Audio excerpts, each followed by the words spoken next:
If it's the same old story to supersizing and growing your business, I think you might be in trouble. Sharon Horne-Ellstrom here. Our idiom, our expression today is, it's the same old story.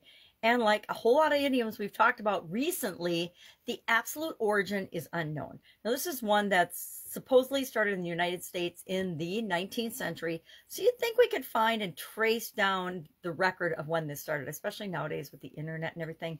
But it's confusing. So we just go with what we know. And there's a couple of theories about where this idiom may have come from. It might have come from newspaper reporting and spreading the news prior to TV stations and the internet especially, where reporters would report on the same stories over and over and over again, because that was pretty much all they had to report on. They didn't have information from every inch of the globe available, so they only had the same, usually local stories or reiteration of national stories that would come their way.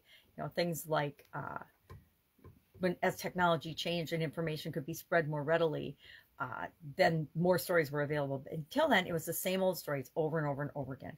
Or it could have come from literature, where early on authors used formulaic and different formulas for writing books. So every book that you would read pretty much had the same formula for the genre that it was in. So mysteries had a formula, romances had a formula, and all the authors used those same formulas over and over and over again to write their books. And so you would read a new book and it'd be like the same old story. So what does this have to do with growing and building and supersizing our businesses? It actually means that you are experiencing something more than once. Repetitive experiences, usually uninteresting or boring experiences, or predictable, repetitive, and not very interesting. Well, is that how we want our businesses to be if we're growing and supersizing them? No. Do we want them to be like everybody else and just like the competition or people that are serving our same people? Absolutely not. So I got to thinking, just like all these idioms, there's positive aspects of them as well as negative aspects of them. This one tends to have a more boring negative connotation, but it doesn't mean we can't use it in positive ways as we're building and growing our business.